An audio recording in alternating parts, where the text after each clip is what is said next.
I have analyzed Boeing's own data to conclude that the company is taking manufacturing shortcuts on the 787 program. Effectively, they are putting out defective airplanes. The recent Air India plane crash in Ahmedabad has dug up certain things that Boeing, the company that made the aircraft, does not want you to know.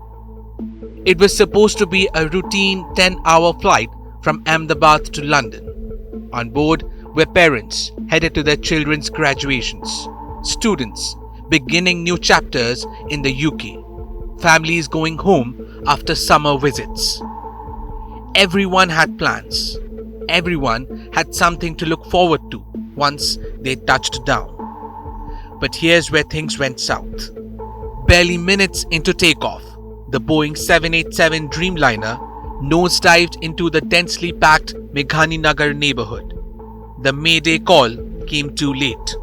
The plane reached only 625 feet before plummeting. It ripped through buildings, including a hostel full of medical students.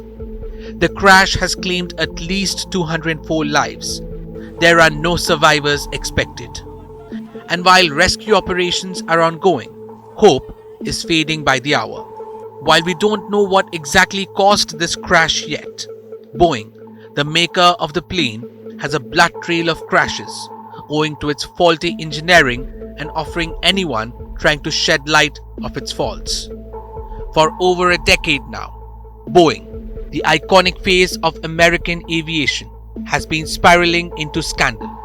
Once known for engineering brilliance, it's now haunted by fatal crashes, manufacturing shortcuts, and silenced whistleblowers. With the June 12 Ahmedabad disaster, that legacy of negligence may have claimed more innocent lives. Let's start with Sam Salehpour, a Boeing engineer who blew the whistle on the Dreamliner itself, the same model that crashed in Ahmedabad.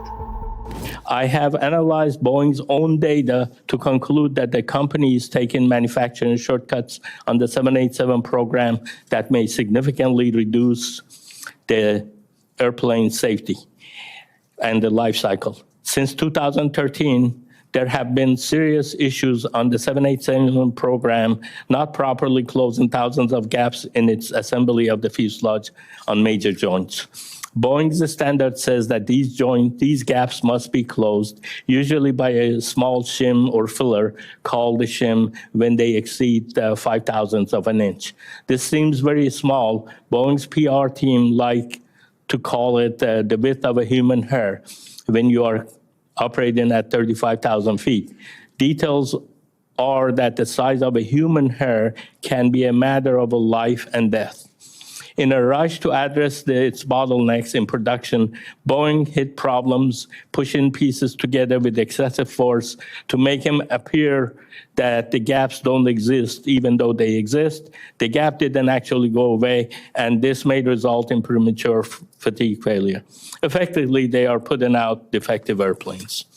I repeatedly produced reports for my supervisors and Boeing management demonstrating that the gaps in the 787 not being properly measured or shimmed in two major joints of the 787. Evaluating from the 29 inspected airplane data, I found gaps exceeding the specification that were not properly addressed 98.7% of the time. I want to repeat that. 98.7% of the time, the gaps that they were supposed to be shimmed, they were not shimmed.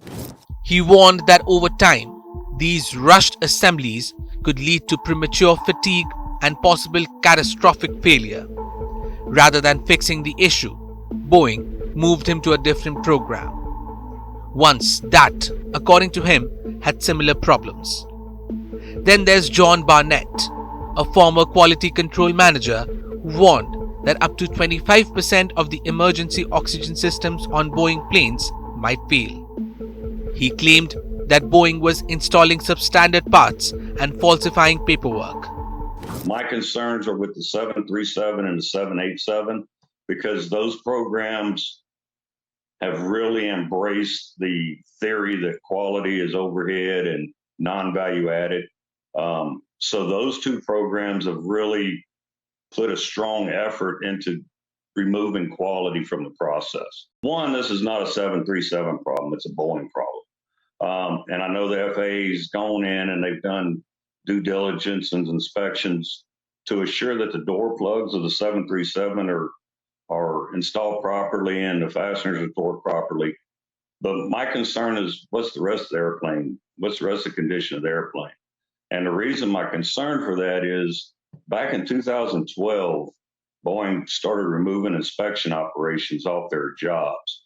So it left the mechanics to buy off their own work. So what we're seeing with the door plug blowout is what I've seen with the rest of the airplane, as far as jobs not being completed properly, inspection steps being removed, issues being ignored.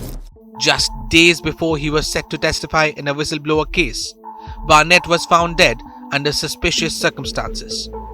His family says workplace stress and retaliation pushed him over the edge. These aren't isolated incidents. This is a pattern of silencing, retaliation, and cut corners. The FAA has investigated. Reports have been written.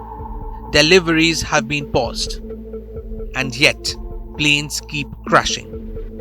Earlier this year, a door plug flew off a 737 MAX 9 mid-air.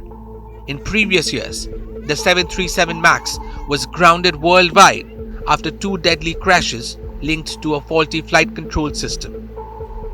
Now, the same questions are being asked about the Dreamliner. Are these aircraft safe? And if not, how deep does Boeing's negligence go? In the case of Air India Flight 171, we don't yet have official answers. The Aircraft Accident Investigation Bureau is leading the probe with help from US authorities. But the aircraft involved, a Boeing 7878, matches the model that whistleblowers have been shouting about for years. Coincidental? Maybe. But for the families mourning loved ones in Ahmedabad, and for every future passenger stepping onto a Dreamliner, that's not a good enough answer. Because at some point, it stops being a question of mechanical failure. It becomes a question of corporate responsibility. And if the warnings were there, and if those warnings were ignored, then Boeing has more than just a PR crisis on its hands. It has blood on its wings. With Rishika Aradhya Dyson and Rudrashish Kanjulal, Bureau Report, India Today Global.